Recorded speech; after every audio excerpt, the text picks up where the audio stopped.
So the Dolphins' Pro Bowl offensive lineman Terron Armstead has officially announced he is retiring after 12 seasons at 33 years old. We know that he had a lot of a tread on the tires. He always missed a couple of games here and there for us because of injury, and maybe he just figured can't give it a go again. But what does that mean for the Miami Dolphins? Well, number one, you lose a Pro Bowl caliber offensive lineman, but number two, like you said earlier, Vlad, the leadership in the locker room, where is it going to come from now?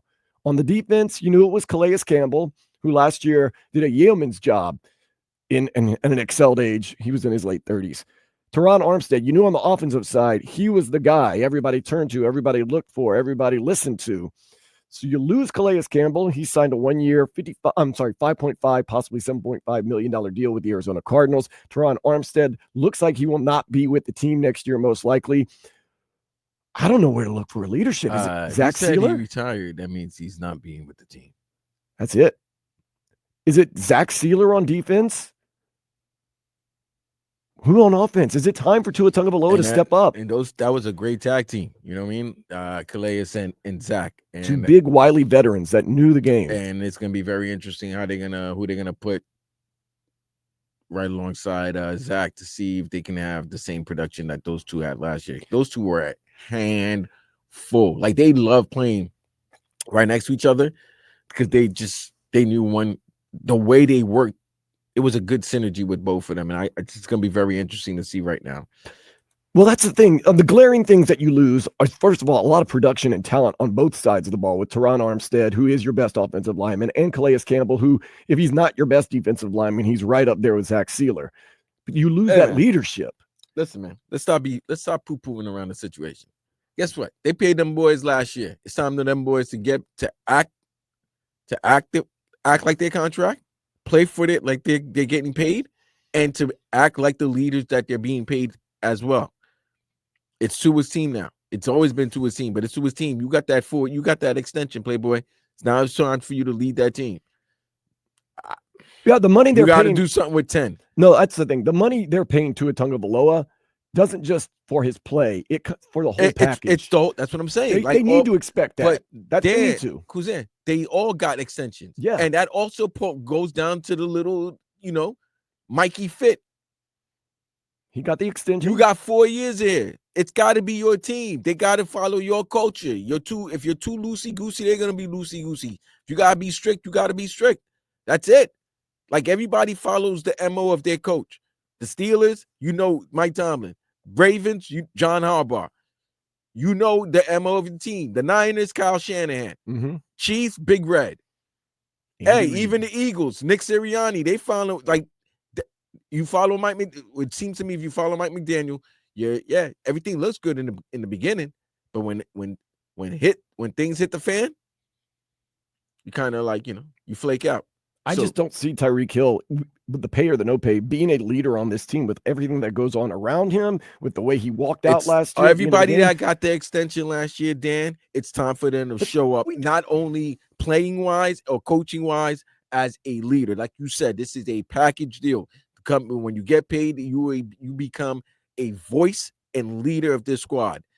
Everybody that played to the level of their contract that they got, is also time for you to lead at the level with the contract that you got. So, yes, and unfortunately, I don't know if you want to follow Tyreek Hill. Sorry, Reek. You just had a crappy year last year, and a lot of your decisions were I don't know if I want somebody who trolls so much to be the really leader of my team or anything like that. Trolling, that's good for the kid. You're kind of grown. So, you know what I'm saying? Like, you're over 30. Yeah. You know what I'm saying? No. Tua, I need more. I need you to, if you got to shoot somebody's ass, I need you to do that. We do this every year, Vlad. Everyone needs to step up. Everyone needs to play more. Everyone needs to be healthy with the Miami Heat, with the Miami Dolphins, and we're going to expect everyone to just step up. Other than this year. Does Tua Let me ask you this. Leadership ability in Let him? me ask you this. Other than this season, did you ever question the leadership of the Miami Heat? No. Why? Because they have a track record. But who was there? Pat Riley. No, but other than that, who was the voice in the locker room? Jimmy Butler. Oh, you're talking about Udonis Haslem? Okay, before? yes. So even if Jimmy was acting up, UD was there, right? Mm-hmm. All right. Who's the voice in that Dolphins locker room? Because I know what happened last year because it started from the first game of the season when Buddy got hemmed up by the police and was put on the ground. Let me ask you this. If Calais wasn't there and Jonnu Smith wasn't there, would we have given Tyreek the more of the benefit of the doubt and be like, the cops were wilding? It's because Calais and Jonnu Smith, especially Calais, was there, and Calais was speaking up. That was wrong. Once Calais spoke up, we were like, that's messed up. Why? Because that man is such a leader, such respected by not only the locker room, but the people in the community in his first season here, that we knew that, if they messing with Calais. If he's standing up for him. Right. Yeah. You don't have that anymore. I mean, where does the leadership come from? Jonnu Smith is your tight end, be one of the leaders on this team. I don't think it's in Tyreek. I don't think it's in Tua to be a leader. They can be great players, but sometimes your best player isn't your best leader. So do you have Zach Sealer, who has been an anchor for the defense, and we do know he's somewhat of a leader for this team.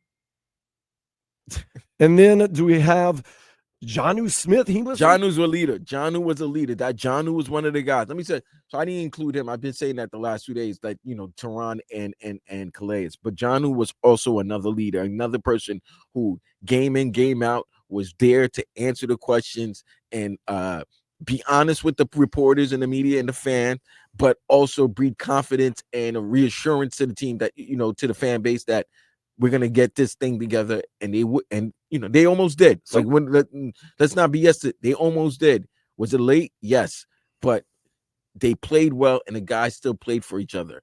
I don't know right now that the first sign of anxiety or the first sign of turmoil, when the going gets tough, right?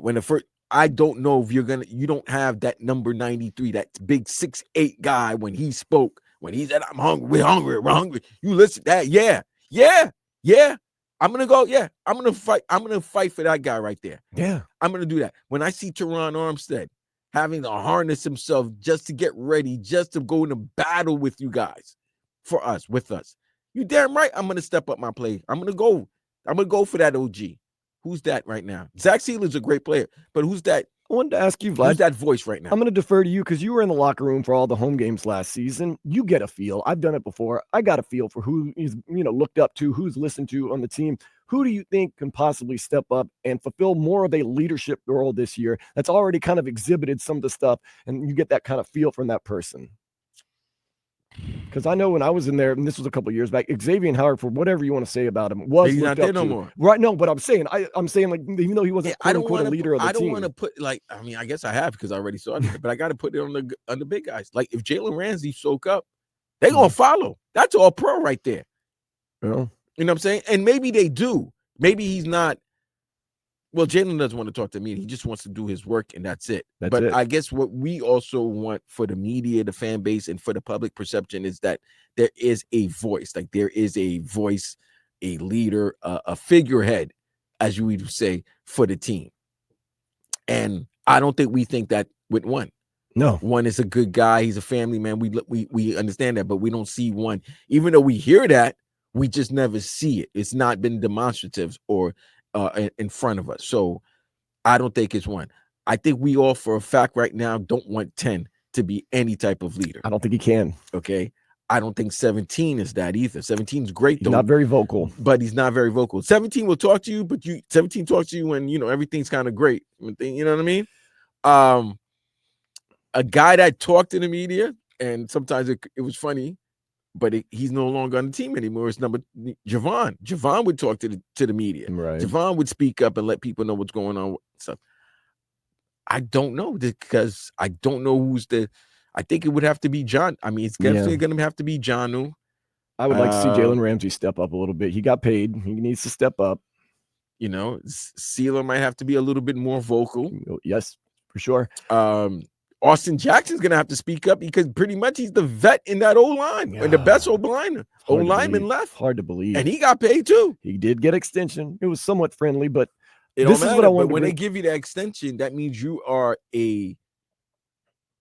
when you get a second contract with a team, that means they really, really like you. Yeah. And you really like them because you re-signed with them. Mm-hmm. So therefore, you are a vested part of that team. So that means you have a right to be more vocal and say things because you've experienced everything that's gone in, with this team, with the team's development, their progression or their regression. but you've been there. So yes, you have a voice. And if you get paid a lot, you have a more loud voice. That's the thing too. It's such a weird mix to be a leader and a captain of a team, because it's a mixture of being a leader, being someone that's respected, being someone that's liked. But at the same time, you do have to have a certain skill level. Because if you say no, because if you're the best leader on this team and you're trash, no one's looking up to you and saying, I'll go out there and bust. But you know what? You could be. Who's the guy that they always? I don't want to take a shot. You could be. You know what? Don't be Thanasis Antetokounmpo. You know what I'm saying? Like you could be a vocal guy and stuff like that. But if you ain't got the skill to back it up, nobody's gonna believe you. And people are coming on like, watch Liam Eichenberg be named team captain. Alec Ingold can be a leader. Alec Ingold has a great story, presence, and story. Right. I don't think he has enough. He could be a leader. Don't get it twisted. You can't be a leader. He could be the leader because of the fact that he goes out and he gives it all his all. No. Let me tell you this. Damn, I don't want to. No. There are guys who are good football players, but they might not be talented, but they got the drive, they got the intangibles, whatever, in order to bring the team together. That can be a leader, but doesn't necessarily mean he's the best at his position. Yeah. But he's the captain. He brings the team together. You could do that. Like I don't want to knock Alec Ingold, but for his fullback, for the position that he played, he's one of the best at his position. Right. So therefore, I mean, he's not going to be a guy who's being thrown the ball 15. He's not getting 15 targets or carrying the ball 20 times. Yeah. But he could be a leader. Go with the gold standard. Who leads the Kansas City Chiefs? Oh, it's Patty. It's Travis Kelce, Patrick Mahomes. It's 87. Adam Jones. It's 95. Chris Jones. Chris Jones. It's Andy Reid. It's their best of the best. Right. It's good when your best players are also your leaders. Yeah. You know, 17 in Buffalo. It's not a coincidence. No, listen. The more I'm trying to I'm like, nah. Yeah. You know when I'm really thinking about it, it's not good when I know he's the vet and he's like 38, so he's the OG of OG. But the leader, even with that, the leader should be the guy that's behind center. Yeah. Like we see what Joe Burrow does, and Joe Burrow's quiet, but you clearly know he's the leader of that locker room. Yeah, there's no question about it. Hey, I want my guys. Oh, okay, Joe. Okay. I thought something was very interesting. Our guy, Channing Crowder, he also has that Pivot podcast, Fred Taylor, and also Ryan Clark. But those were leaders of their team. What I'm saying is they've asked for Tua Tagovailoa several times for the podcast, and the Dolphins do not give them to him. And Crowder has said this: his strong point isn't doing interviews. And I started thinking, when was the last time Tua did it outside of a press conference interview? And what did he say? Oh, that was the whole Brian Flores terrible thing. Person. Put his foot in his mouth. And then everything went reverse. And after that, the Dolphins said, out. No. We're not doing this anymore. Well, I don't know about that, but concussion. That's when everything. That's true. It all went bad after that for the Dolphins after he said that. The curse of Levitar. His strong point is not chumming it up with the media. And, maybe he is a leader. I'm sure in some ways he is. I know when I was in the locker room, he's still a young guy. Didn't seem like he was the guy that was, yelling at people and people were like really talking to. Once again, he attracts. Like they follow him. They follow him. He does attract. There is a magnetism. Yeah, there's a magnetism with him, but it's not that I think some people follow people that are very demonstrative, and some people just follow people who their words can their words just can get you to act right. Calais Campbell's a 6'8" man with a loud, gravelly voice that if he speaks and if he's demonstrative, you're going to listen. Yes. Terron Armstead is a big guy with a voice. If he talks, you're going to listen. I don't know if the Miami Dolphins has anybody like that in that locker room as we speak right now. Right. And it ain't going to be a rookie that you draft because that's going to be wild. Yeah, no rookies coming in and being a leader of a team in a pro football situation. So you got to earn your keep. But that brings up another point, Vlad, we haven't even got to. Does it change the way the Dolphins now have to view this draft? Or do they think that Patrick Paul, he's our guy? No, you better draft the O-lineman.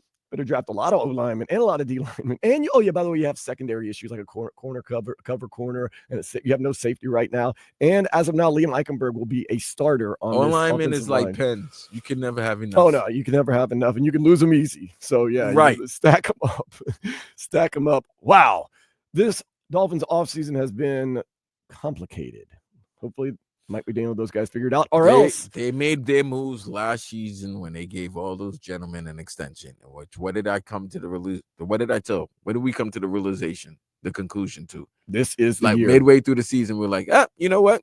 If there was a season they could really F it up, it was 24. Because you know why? The contracts don't kick in until 25. They kick in now. Now this is a season where, there's such a microscope on McDaniel and his team that yes, every decision, every move, it's gonna be highly criticized. I'll put it this way: this offseason has been highly complicated. They better figure it out, or else things will get very uncomplicated for the Miami Dolphins the next offseason.